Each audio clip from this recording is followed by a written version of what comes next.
people of Ekiti are getting ready to head to the polls as the much-awaited Ekiti Governorship election is set to hold on June 18. Political parties and their candidates have unfolded strategies and scaled up their campaigns to get the support of the majority of the Ekiti electorate towards succeeding outgoing Governor Dr. Kayode Fayemi. There are 16 candidates in the race for the governorship position, but political analysts have the view that the Ekiti election will be a keen contest among three parties: the All Progressives Congress, People's Democratic Party, and Social Democratic Party.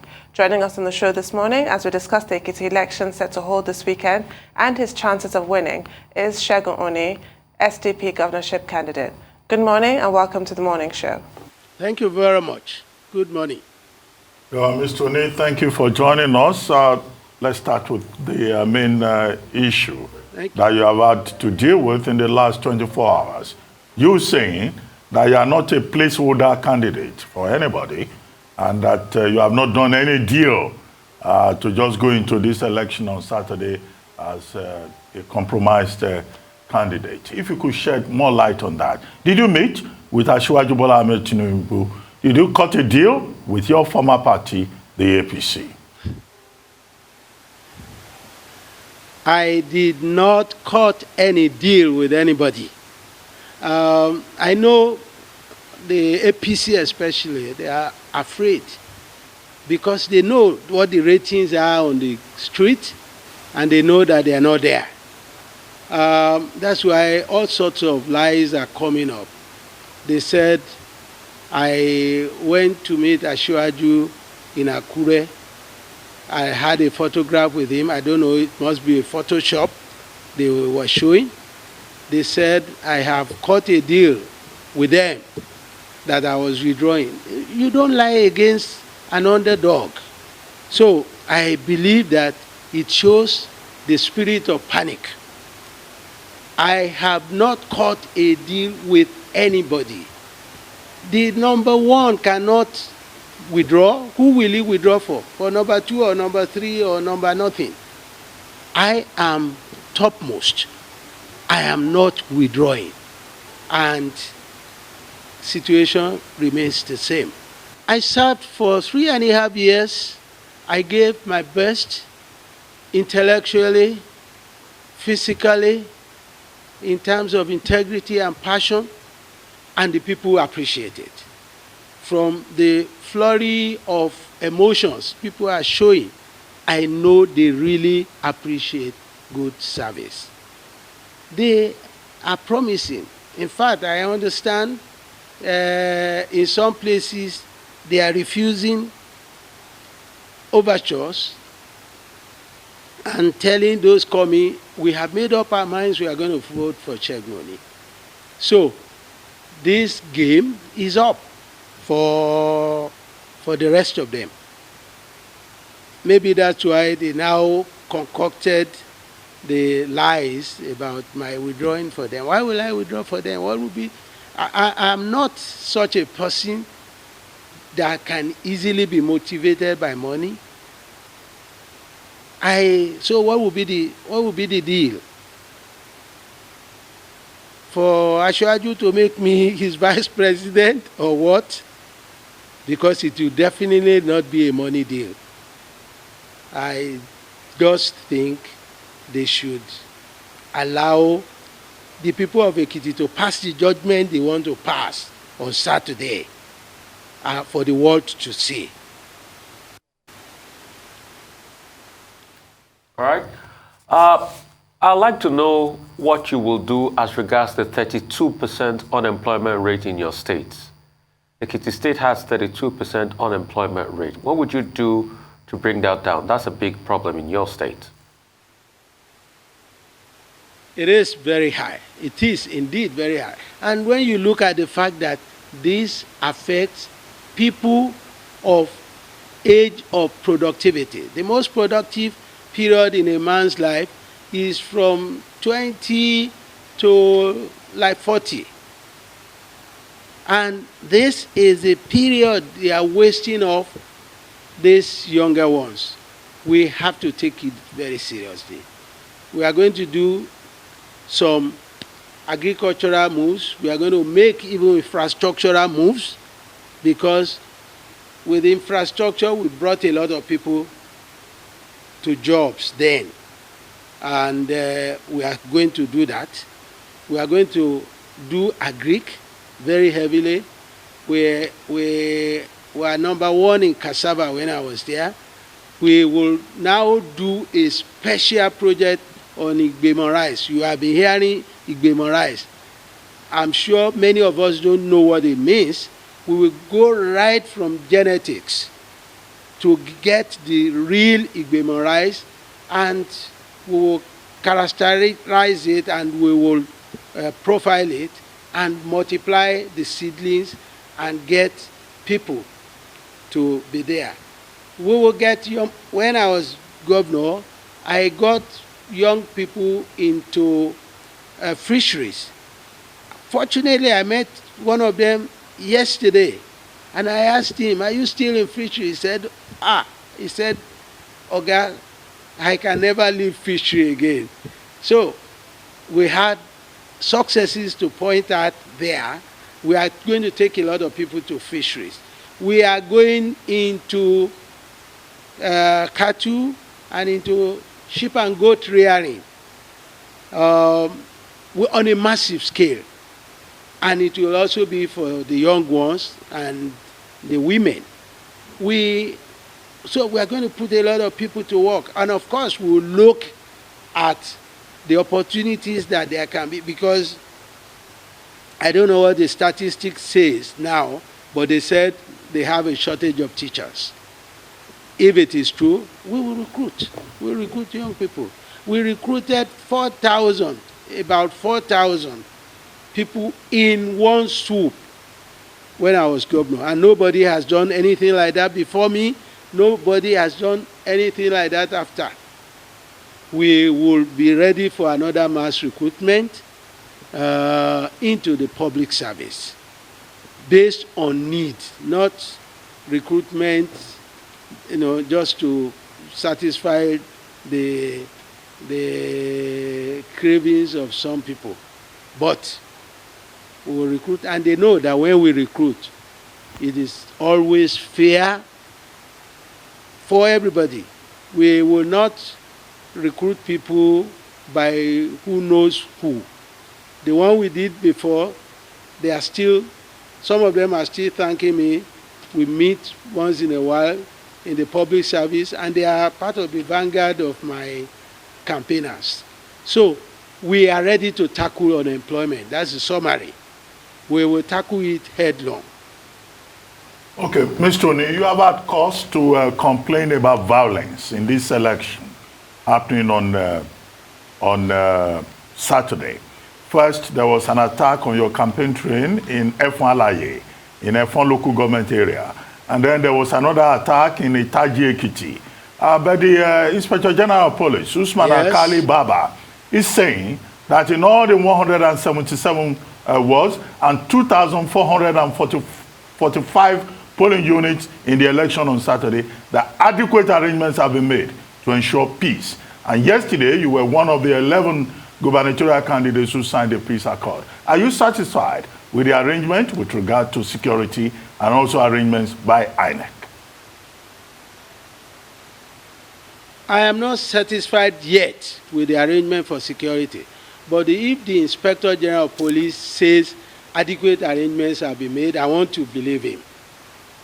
Because we are not yet at the elections. But I will say, 2 nights ago,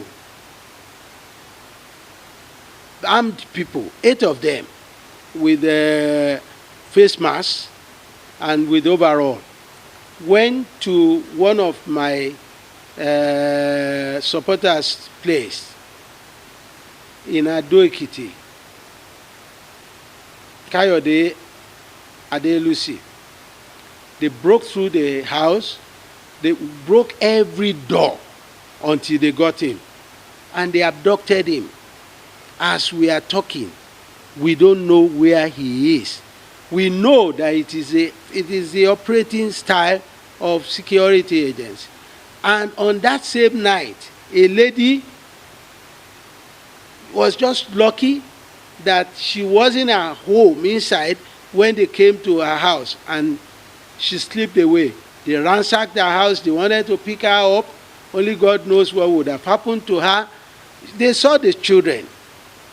So immediately she was able to get back home.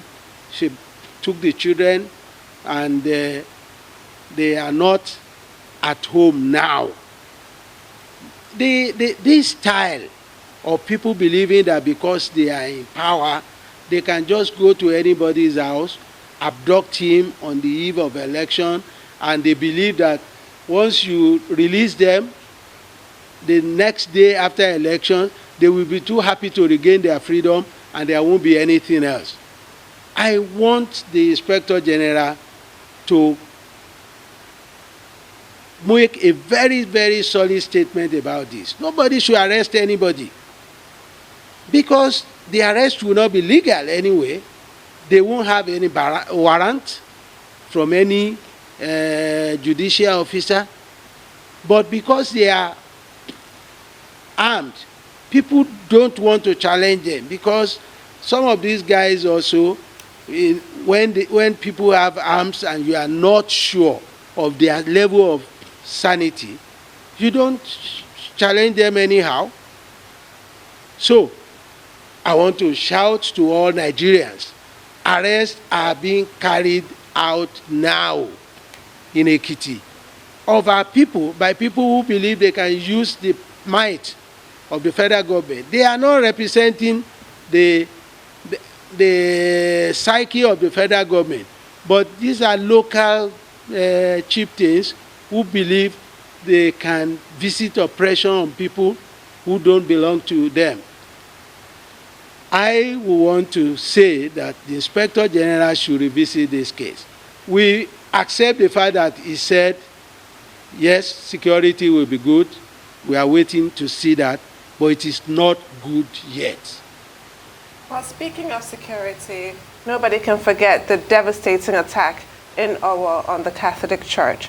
What would you do as governor of Ekiti to guarantee the security of people living in your state? We will walk ahead. You see, I always believe in walking ahead. Before I left, there was a security panic alert system that was designed by a Nigerian engineer, one engineer, Aero Phillips, who designed and constructed it such that once you are a subscriber on it, if there is any panic, you just call a number, three digits or four digits, and within 15 minutes, a police vehicle will arrive, because the moment the control center picks it, it will relay to the nearest police van. We started with 50 police patrol vans with armed policemen, teams that are equipped with communication equipment and so on. That was never used. That was never used. If you have something like that, which would have been open to churches, open to commercial houses and so on, they would have been able to at least call, and they would have been cordoned off if there is a panic alert system. We are going to go beyond that. By now, if they were running it, I'm sure they would have introduced even remote buttons. They would have overlaid it with Google, because we were discussing. I said, do a phase 1, you will immediately start off with a phase 2. You cannot fight crime without technology. You must, and you cannot choose appropriate technology if you don't understand what it means. Maybe that is why the government did not utilize what we used government money to build and pay for. They did not utilize it. They came, they jettisoned it, and this is part of what I call the arrogance of power, because if your state has spent so much money on something and without any evaluation of it, you said, I don't want it. And even if that is the most necessary thing for your people, we are going to fight crime. We are going to fight crime. Okay. Real quickly, I'd like to ask you this. What would you do to increase the IGR that we hear is about 800 million now? A lot of people say Ekiti can be doing in the billions for IGR. And secondly, what would you do to projects like Ikun Dairy Farm? How would you improve upon projects like that? Or what do you think about the project? Let me say something about Ikun Dairy. Before I came to power, I went to see Ikun Dairy, and I was so impressed that so many years after, the people kept it. And they kept it intact, no looting, no cannibalization. And eventually, I made them a promise. I said, this is going to be one of our topmost priorities. The faith that you have in this project must be justified. And yes, we did. We imported cows from South Africa. Our opponents first thought we did a deal, and they later realized that nobody could have gotten cows, live cows, into Nigeria at any rate lower than what we did, because we were lucky. We saw a farmer that was retiring to Europe, and we bought off all the stuff. So it was. Those cows, I'm not sure any of them was survived 6 months after me. I don't know what they did. Don't ask me questions.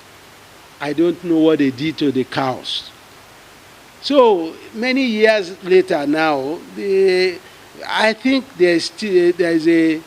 maybe is a relapsing